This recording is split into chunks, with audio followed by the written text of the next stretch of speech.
Hello friends, आशा है कि आप सभी अच्छे होंगे और आपकी तैयारी भी बहुत अच्छी तरीके से चल रही होगी। तो ये वीडियो है कंपैरेटिव पॉलिटिक्स पे। इस समय मैं आईपीटी और जितने भी पॉलिटिकल साइंस के यूनिट्स हैं उसमें मोस्ट इम्पॉर्टेंट बुक्स की सीरीज करवा रही हूँ कि कौन कौन से बुक्स आते हैं और ऑथर, और साथ में उनके ईयर को भी मैं मेंशन कर रही हूँ क्योंकि अब जो है पेपर उनके ईयर से पूछे जा रहे हैं क्रोनोलॉजी में। तो हमें उस तरह अपनी प्रिपरेशन भी करनी होगी ताकि आप जेआरएफ और एग्जाम को अपनी क्वालिफाई कर सकें। तो चलिए ये वीडियो है कंपैरेटिव पॉलिटिक्स के 150 एसेंशियल बुक्स और ऑथर की लिस्ट है। तो आई होप कि आपको ये वीडियो अच्छी लगेगी, और अगर आपको ये वीडियो हेल्पफुल लगती है आपके एग्जाम के लिए तो प्लीज़ चैनल को सब्सक्राइब करें और वीडियो को लाइक करें। थैंक यू सो मच अगर आपने पहले से ही चैनल को सब्सक्राइब किया है। तो चलिए हम आज की वीडियो स्टार्ट करते हैं। तो ये वाली जो स्लाइड है वो ट्रेडिशनल इंस्टीट्यूशनलिज्म से रिलेटेड जितने भी बुक्स हैं उनको मैंने कवर किया है। मैंने जितनी भी स्लाइड्स हैं सब में अलग अलग जिस भी एरा से जो बुक रिलेटेड है वो मैंने लिखी है, और आई होप कि आपको ये वीडियो पसंद भी आएगी क्योंकि अगर आप यूजीसी नेट या किसी भी पॉलिटिकल साइंस की प्रिपरेशन कर रहे हैं और कंपैरेटिव पॉलिटिक्स से अगर क्वेश्चन बनना होगा बुक्स और ऑथर से रिलेटेड तो इस वीडियो से पक्का ही बनेगा, क्योंकि मैंने ऐसे कोई भी बुक्स नहीं है जो इम्पोर्टेंट हो और मैंने कवर नहीं की हो। तो ऐसा नहीं है, मैंने सारी बुक्स कवर किए हैं जो मोस्ट इंपॉर्टेंट है, मल्टीपल टाइम पूछे जा चुके हैं और आगे भी पूछने की पूरी चांसेस हैं। तो पहले तो आप वीडियो को लाइक कीजिए अगर आप अभी तक नहीं किए हैं तो चलिए हम स्टार्ट करते हैं आज की वीडियो। पॉलिटिक्स जो है अरिस्टो ने लिखी है। ये सभी को याद होगा कि पॉलिटिक्स बुक किसने लिखी है, अरिस्टोटल ने। द प्रिंस मैकियावेली ने लिखी है 1513 में ये बुक लिखी गई थी। फिर है द स्पिरिट ऑफ लॉज, ये जो है मॉन्टेस्क्यू ने लिखी है ये book, the spirit of laws. फिर है democracy in India, democracy in America, तो ये टॉकवेली की बुक है। टॉकवेली ने लिखा था कि डेमोक्रेसी इन अमेरिका। एक बुक और टॉकवेली ने लिखा है the old regime and the revolution, तो ये भी बुक टॉकवेली ने लिखा है। फिर है नेक्स्ट जे एफ मिल ने कंसिडरेशन ऑन रिप्रेजेंटेटिव गवर्नमेंट लिखी है, तो ये बहुत इंपॉर्टेंट बुक है और जे एफ मिल की जितनी भी बुक्स हैं वो बेहद इंपॉर्टेंट है, बहुत बार पूछी जा चुकी हैं। नेक्स्ट है द इंग्लिश कॉन्स्टिट्यूशन, वॉल्टर ने लिखी है। फिर है introduction to study of law of constitution, तो ये डायसी की बुक है, उन्होंने लिखी है introduction to study of law of constitution. फिर है द अमेरिकन कॉमनवेल्थ और modern democracy, the American commonwealth और मॉडर्न डेमोक्रेसी, ये दोनों बुक जो है जेम्स ब्राइस की पुस्तक है। तो ब्राइस ने 2 बुक लिखी है, ये दोनों बहुत बार पूछी जा चुकी हैं। फिर है इकोनॉमी एंड सोसाइटी, ये मैक्स वेबर की पुस्तक है, मैक्स वेबर ने लिखी थी। फिर है द प्रोसेस ऑफ गवर्नमेंट जो है आर्थर बेंटले की पुस्तक है। ये दोनों भी बहुत बार पूछी गई है, अगर आप पीजी एंट्रेंस की तैयारी कर रहे हैं तो उसमें बहुत बार पूछी जाती है। ह्यूमन नेचर इन पॉलिटिक्स, ये ग्राहम वलास की पुस्तक है। फिर है द वेब ऑफ गवर्नमेंट, ये मैकवेबर की बुक है। फिर है द मॉडर्न स्टेट, ये भी मैकवेबर की पुस्तक है। तो ये इस स्लाइड में मैंने अधिकतर मेंशन किया है जो बहुत इंपॉर्टेंट है और traditional time period comparative politics में लिखे गए हैं। तो ट्रेडिशनल इंस्टीट्यूशनलिज्म से जो बुक्स बननी होंगी वो इसी स्लाइड से बनेगी। और आप बहुत बार, मैं पहले भी बता रही हूँ कि अगर आप नोट्स बना रहे हैं तो इन बुक को लिखिए, उसमें नोट्स बनाइए और मल्टीपल टाइम रिवीजन कीजिए, क्योंकि अब यूजीसी ने फैक्ट वाइज क्वेश्चन ज़्यादा पूछ रहे हैं और अब ईयर पे क्वेश्चन भी बन रहे हैं। तो इस स्लाइड से आप ईयर भी याद कर सकते हैं और साथ में ऑथर कि कौन सी बुक किस ऑथर ने लिखी है, तो याद करने में आसानी होगी। चलिए अगली हम स्लाइड पे चलते हैं। और मैंने इस स्लाइड में मॉडर्न अप्रोच से जितने भी क्वेश्चन बनने होंगे कि मॉडर्न अप्रोच के टाइम पीरियड पर कौन कौन ऑथर ने कौन सी बुक्स लिखी है, तो ये जितनी भी बुक है वो मॉडर्न अप्रोच के टाइम पीरियड पे है। तो चलिए स्टार्ट करते हैं कि द पॉलिटिकल सिस्टम जो है डेविड ईस्टन की पुस्तक है। फिर पहली बात तो डेविड ईस्टन की जितनी भी बुक्स हैं बहुत इंपॉर्टेंट है, बहुत बार पूछी जा चुकी हैं। डेविड ईस्टन अपने आप में बहुत ही इंपॉर्टेंट थिंकर माने जाते हैं कंपैरेटिव पॉलिटिक्स में। ये थ्योरीज भी, कॉन्सेप्ट भी बहुत बार पूछे गए हैं और इस बार भी इनकी कॉन्सेप्ट से क्वेश्चन पूछे गए थे। पहला है the political system, David Easton की है। फिर है डेविड ईस्टन की ही book system analysis of political life. ये भी डेविड ईस्टन ने ही लिखी है। फिर है एक framework of for political analysis, ये भी डेविड ईस्टन की बुक है। अगली है आलमंड और कोलमैन की बुक है the politics of developing areas. अगली है कंपैरेटिव पॉलिटिक्स डेवलपिंग अप्रोच, तो ये आलमंड पावेल की बुक है। याद रखिएगा इस साइड जो है कोलमैन है और इधर पावेल है, कंफ्यूज मत होइएगा, दोनों बुक याद कर लीजिएगा क्योंकि दोनों ही राइटर से क्वेश्चन बनते हैं और कंफ्यूज हो जाएंगे अगर आप ढंग से नहीं पढ़ते हैं तो। फिर है मार्टिन कॉपलॉन की बुक, ये इंटरनेशनल रिलेशन में भी मैंने पढ़ाया है कि system and process in international politics. तो पहली बात तो व्यवस्था सिद्धांत जो है मार्टिन कॉपलॉन ने दिया है, तो उसे याद रखिए, system and process in international politics. फिर है मैक्रेडिस की बुक है the study of comparative government. The study of comparative government किसने लिखी है? रॉय मैक्रेडिस ने। फिर है political order in changing society, तो ये भी क्वेश्चन पूछे गए हैं। हंटिंगटन की दो ही बुक बहुत इंपॉर्टेंट है, क्लास ऑफ सिविलाइजेशन और दूसरी है political order in changing societies. फिर है रॉबर्ट डहल की दो बुक बहुत इंपॉर्टेंट है और ये इसकी ईयर भी अब पूछे जा रहे हैं। पहले बुक तो अगली है रॉबर्ट डहल की एक बुक है, ये बहुत इंपॉर्टेंट मानी जाती है क्योंकि पॉलियार्की पार्टिसिपेशन अपोजिशन, ये बुक रॉबर्ट डहल की सबसे मोस्ट इंपॉर्टेंट बुक मानी जाती है। मैं पहले बता रही हूँ, बहुत जो मैं कह रही हूँ बहुत इंपॉर्टेंट है, इसका मतलब मल्टीपल टाइम पूछा गया है, तो नहीं कि एक की दो बार पूछी गई, बहुत बार पूछी जा चुकी है। अगर आप अपने प्रीवियस ईयर पेपर को एनालिसिस कर रहे हैं तो आपको पता होगा कि मैंने जितनी भी बुक्स मेंशन की है बहुत इंपॉर्टेंट है और मैंने फालतू की बुक्स नहीं मेंशन की है जिससे आपको बर्डन हो।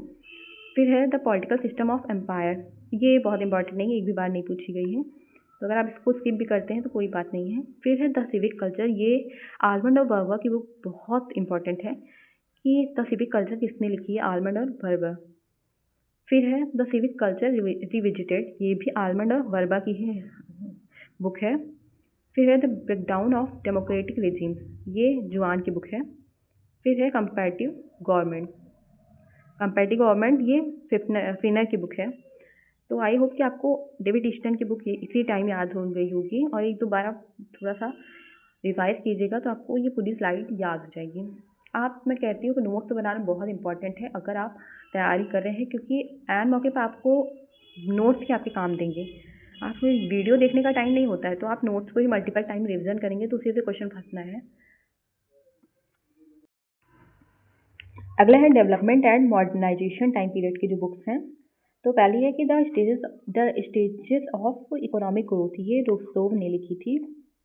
फिर है एस्पेक्ट ऑफ पॉलिटिकल डेवलपमेंट, ये लूसियन पाई द्वारा लिखी गई थी। लूसियन पाई की एक और बुक है कि कम्युनिकेशन एंड पॉलिटिकल डेवलपमेंट, ये दो बुक में से ये वाली तो बहुत इंपॉर्टेंट है, इसको याद कर लीजिए। फिर नेक्स्ट है ब्यूरोक्रेसी एंड पॉलिटिकल डेवलपमेंट, ये जोसेफ की बुक है। फिर है the passing of traditional societies, Daniel की बुक है। तो डेनियाल की एक ही बुक पूछी जाती है, यही वाली कि the passing of traditional societies. फिर है पॉलिटिकल मैन की तो बुक बहुत इंपॉर्टेंट है, लिप्सेट की बुक है। फिर है मोरे की बुक है कि social origin of dictatorship and democracy, ये बुक है मोरे की है। फिर है कार्ल ड्यूस की दो बुक हैं जिसमें से ये पहली वाली तो बहुत इंपॉर्टेंट है, द नर्व्स ऑफ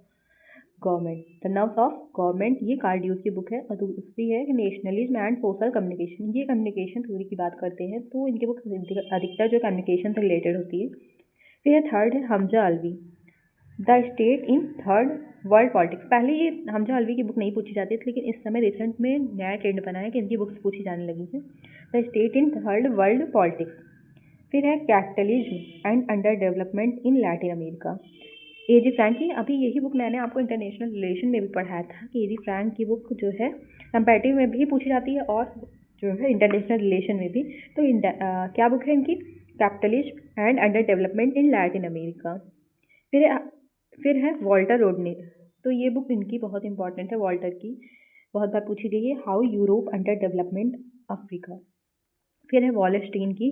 अगर आप इनकी बुक्स ये चारों की हैं, ये चारों को अगर आप इंटरनेशनल रिलेशन में भी पढ़ते हैं तो उनकी बुक्स पूछी जाती हैं। क्या है वॉलस्टीन की क्या बुक है कि द मॉडर्न वर्ल्ड सिस्टम। फिर है अगली स्लाइड, तो अगली है elites parties and group. Elite theory बहुत इंपॉर्टेंट है, तो इलाइट पे जो जो बुक्स लिखी गई हैं, क्योंकि 4 ही शायद थिंकर है बहुत इंपॉर्टेंट, तो उनकी बुक पूछी जाती है मल्टीपल टाइम। वही जो है अलग अलग टर्म में अलग अलग तरीके से वो क्वेश्चन पूछे जाते हैं, कभी क्रोनोलॉजी में, तो कभी आपको क्वेश्चन का डायरेक्टली राइटर पूछ लेंगे। तो ये जो 4 बुक आगे की है, इसको मैंने एकदम आगे ही लिखा है क्योंकि इसकी क्रोनोलॉजी भी पूछी जाती है, तो इनकी ईयर भी आपको याद करना पड़ेगा। पहली है द रूलिंग क्लास। सबसे पहले मोस्का ने लिखा था, इन्होंने 2 पार्ट में वर्ल्ड को बांटा था कि एक होते हैं रूलर और दूसरे रूलिंग होते हैं, तो ये बुक उस पर लिखी गई है। ये है द माइंड एंड सोसाइटी, ये विल्फ्रेड पैरेटो की बुक है। फिर अगली है पॉलिटिकल पार्टीज, ये 1911 में लिखी गई थी रॉबर्ट मिशेल्स द्वारा।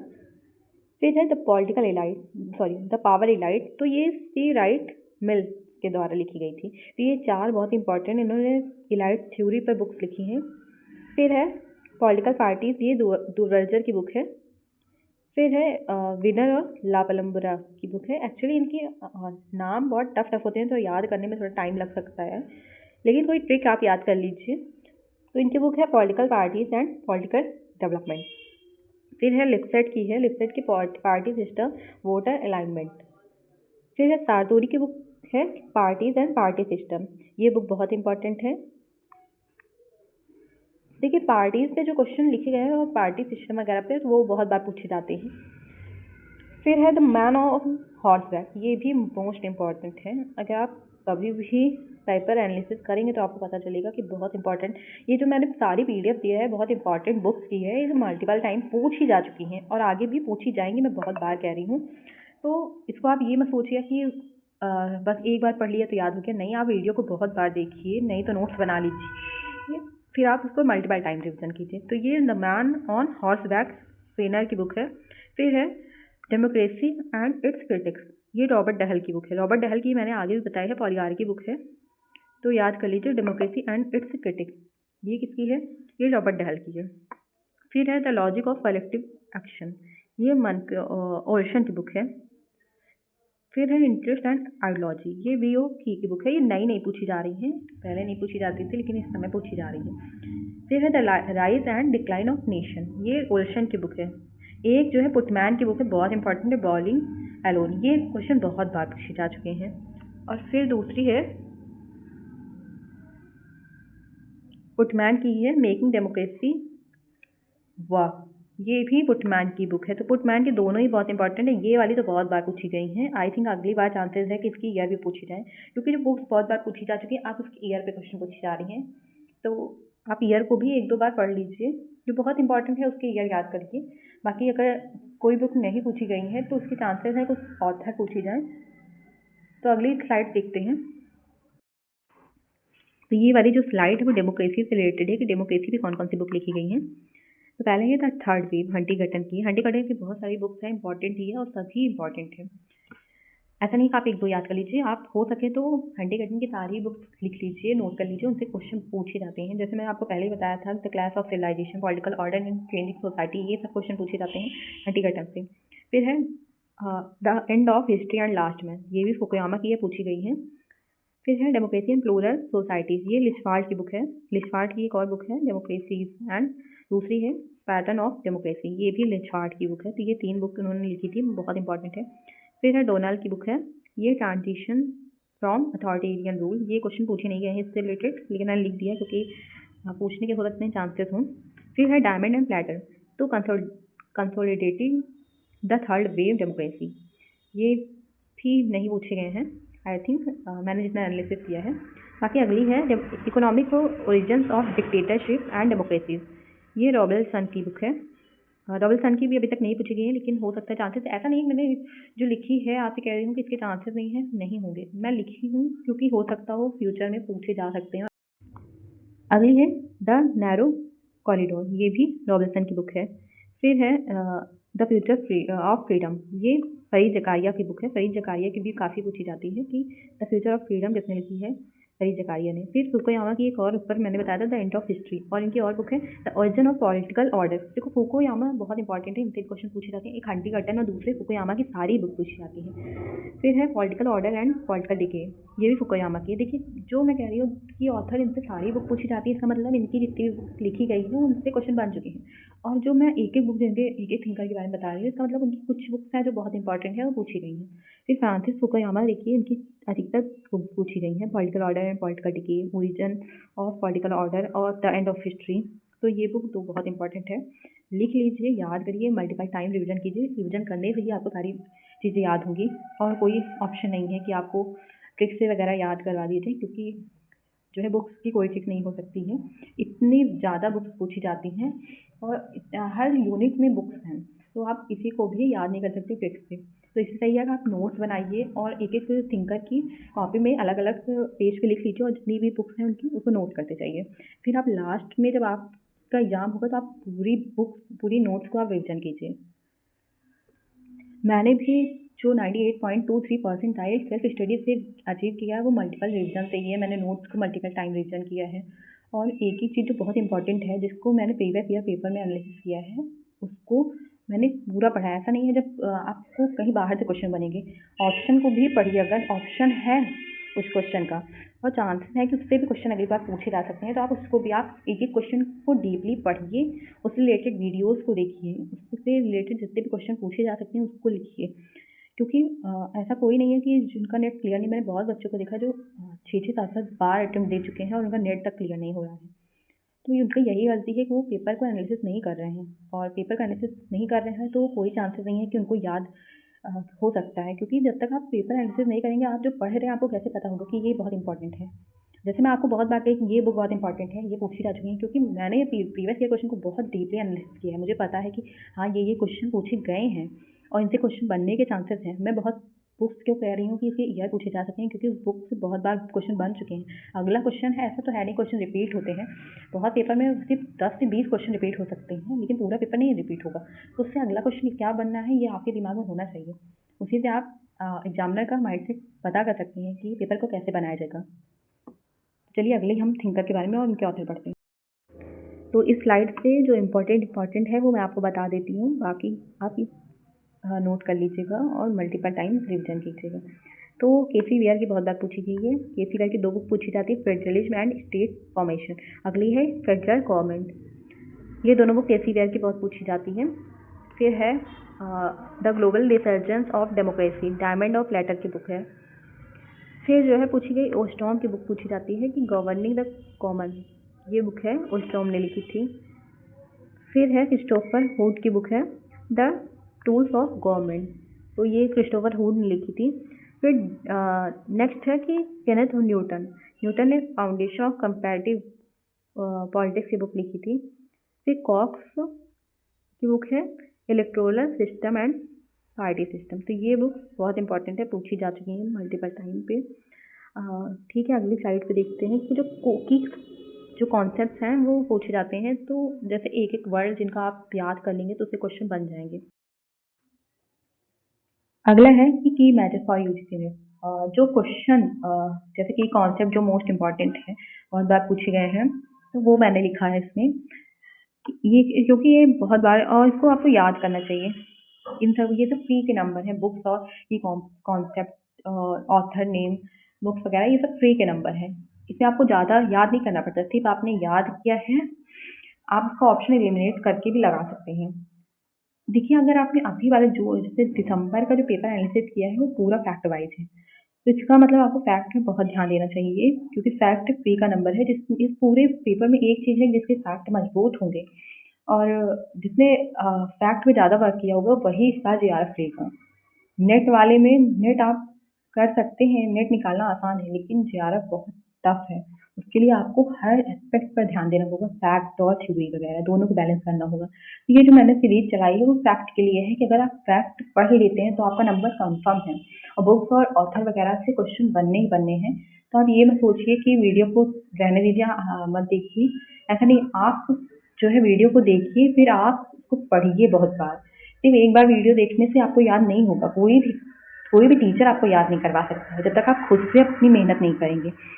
और सेल्फ स्टडी से है तब तो आपको खुद पे बहुत वर्क करना होगा, आपको पीवाईक्यू और पेपर एनालिसिस वगैरह भी बहुत ज़्यादा देखना पड़ेगा। पेपर 1 भी बहुत इंपॉर्टेंट है, ये ना सोचिए पेपर 1 पे आप ध्यान नहीं देंगे, सिर्फ अपने सब्जेक्ट पे ध्यान देने से ही हो जाएगा। नहीं, पेपर 1 जो जेआरएफ निकालते हैं उनका पेपर 1 भी बहुत स्ट्रांग होता है। और फिर ठीक है, चलिए हम देखते हैं कि कॉन्सेप्ट क्या है।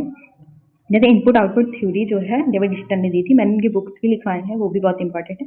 और इनपुट आउटपुट थ्योरी अगर आप कंपैरेटिव पॉलिटिक्स पढ़ना स्टार्ट भी किए हैं तो आपको पता होगा कि input output theory David Easton की है। फिर है स्ट्रक्चरल फंक्शन आर्मंड और पावेल ने दिया था। फिर कम्युनिकेशन कार्ल ड्यूस ने। देखिए मैंने पहले भी कहा है कम्युनिकेशन थ्योरी जो है कंपैरेटिव पॉलिटिक्स में कार्ल ड्यूस ने दिया है। आर्मंड और वर्बा ने पॉलिटिकल कल्चर जो है थ्योरी दी थी, उस पर बात की है। इनकी मैंने एक बुक भी बताई थी, वो आप हमें कमेंट सेक्शन में बताइए। चलिए देखते हैं कि आपको कितना ही याद रहता है। फिर इसका अगला कॉन्सेप्ट है iron law of oligarchy, Robert मिशर की। ये भी बहुत बार पूछे गए हैं। फिर है circulation of elite, Vilfredo Pareto की है सर्कुलेशन ऑफ इलाइट। फिर है पॉलियार्की। मैंने कहा पॉलियार्की की थ्योरी किसने दी है? रॉबर्ट डैहल ने। इन्होंने डेमोक्रेसी पे भी बात की है और पॉलियार्की का भी कॉन्सेप्ट दिया है। फ्रेडरिक्स की इकोलॉजी पे भी बात करते हैं तो इनकी प्रिज्मेटिक सोसाइटी, इन्होंने 3 सोसाइटीज की बात की है, इसमें प्रिज्मेटिक सोसाइटी बहुत इंपॉर्टेंट है, उससे क्वेश्चन पूछे गए हैं। उनकी क्या क्या विशेषता होती है प्रिज्मेटिक सोसाइटी की, जिससे क्वेश्चन बनते हैं, तो फ्रेडरिक्स ने दिया था। एक्चुअली देखिए जो एरिस्टोटल है उनको जो है तुलनात्मक राजनीति का पिता माना जाता है। क्यों? क्योंकि उन्होंने 158 कॉन्स्टिट्यूशन को पढ़ा था, उन्होंने 158 संविधानों का अध्ययन किया था, तब जाके जो है उन्होंने तुलनात्मक राजनीति के बारे में बताया था, इसीलिए उनको जनक माना जाता है। और प्रेजेंट टाइम में आधुनिक अर्थों में डेविड स्टर्न आल्बर्ट ने इसको नई दिशा दी थी। तो आई होप कि आपको वीडियो बहुत पसंद आई होगी, और अगर आपको वीडियो पसंद आती है तो प्लीज़ लाइक कीजिए और सब्सक्राइब कीजिए। और मैं पहले भी कहती हूँ कि जेआरएफ इज़ योर्स। आप अपने लिए मेहनत करेंगे तभी जेआरएफ होगा। कोई भी टीचर आपको पढ़ा नहीं सकता है जब तक आप खुद से कोई काम नहीं करेंगे। मैंने एक बुक लिखवाई है, आप उसको नोट कीजिए और लिखिए, फिर उसको मल्टीपल टाइम रिविजन कीजिए। रिविजन से ही हर एग्जाम क्रैक होता है। तो आई होप कि आपको वीडियो पसंद आएगी और थैंक यू सो मच।